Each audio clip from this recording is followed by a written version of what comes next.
Mila, what are you doing? What? I'm practicing my singing skills for Korea. You know they love my notabangs there.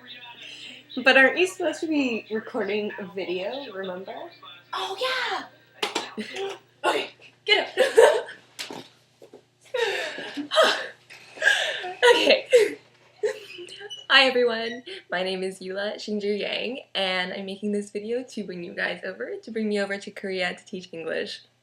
I'm a recent graduate from Ryerson University, and although I learned a lot from that program, I always knew there was something more, something different than what I was doing that I wanted to pursue.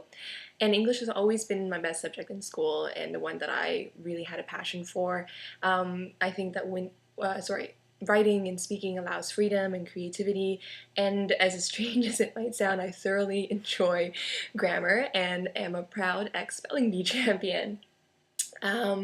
Years ago, I worked as an English tutor for English as a Second Language Academy in Toronto. I worked with children ages 10 to 16, sometimes one-on-one, sometimes in groups, and these children were mostly there to learn English as a second language, but we did have students there also practicing and improving their English skills for the Ontario Standardized Test. I pre-planned lessons to suit the varying skill levels of each student, making sure that the way I delivered was varied and interesting so that they could fully absorb the information that was given to them before their short little attention spans gave out on them. I offered constructive criticism when they made mistakes and helped them figure out what the best way to solve the problem was. And I think this is a vital step in teaching, is making sure you're not taking over, that you're there to assist them, but you have to allow the students to try for themselves and figure it out.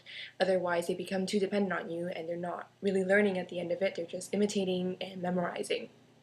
I also worked as a teaching assistant for the Aichang Mandarin School. It was an after-hours Mandarin school, and I taught or assisted with children ages anywhere from 8 to 14.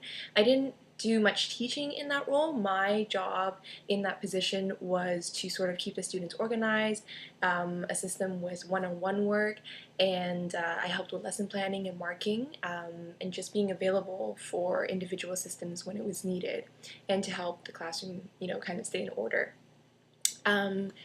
After those experiences and my extensive traveling throughout the world, and most recently I spent 3 months in Asia, and from the advice of good friends who had done this before, I knew that teaching in a foreign teaching English in a foreign language was my calling. Because of my own background and the experiences that I've been through while traveling, I've really developed a deep understanding and appreciation for foreign cultures. I find it fascinating to learn the differences from my own and integrate myself into new surroundings. And I know that this would benefit me as an English teacher in Korea because I would be easily adaptable to the differences in teaching and learning styles of Korean students. I also know that, the culture shock of living in a new place, it can really take a toll on some people, and I've never really had that issue. Maybe because I've done so much traveling, I'm used to it now. But I think, without that sort of hindering me, I would be able to focus really on teaching and getting into, this routine much more easily without having that sort of culture shock at the back of my mind all the time. I think the best way to teach your students is through respect. And to gain respect, you need to be relatable to them, be sincere in finding out what their interests are, and make it applicable to your lessons. And deal with them one-on-one, learn their difficulties and their strengths, and cater to that. I find that, let's say with a certain age of students, integrating popular pop culture into their lessons would, show them that, hey, like, you're really looking out in their interests, you're coming up with ideas that they can relate to, and it makes it easier for them to learn as well as to respect you as a teacher because they know you're trying your hardest. I think every student is special, every student learns differently, so you have to, not teach them all in exactly the same way, not teach every class in exactly the same way. It really takes, some time getting to know your students to figure out what the best way to get the information across to them is. As for working with foreign colleagues, I've always worked well both independently and in teams. I do tend to fall into more of a leadership role, but I believe in collaboration and remaining objective. I also understand that I am going to be foreigner, so I have to act according to, the Korean culture. And I don't have a problem with that at all. I think the most important factor in making sure your colleagues is making sure that your colleagues know that you're there to work with them, not against them. And asking them for great advice is a great way to sort of build a rapport with them because they've obviously been doing this much longer than you. They know the culture better than you. So it's a great way to show that you do depend on them. You need their help. Um, they're definitely a valuable asset to a foreign teacher.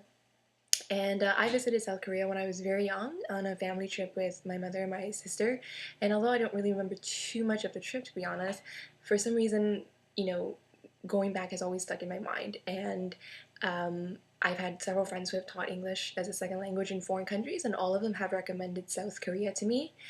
Um, it's one of the few Eastern Asian countries that I haven't spent an extended period of time in, and the culture of Korea really fascinates me. And I'm looking forward to learning more about this country. So I'm really looking for a career in a field where I feel like I can actually make a difference. And I think teaching is one of those rare occurrences where the job is mutually beneficial to both parties. In this case, myself and my students. I think that it's a great learning experience for me, not just for them.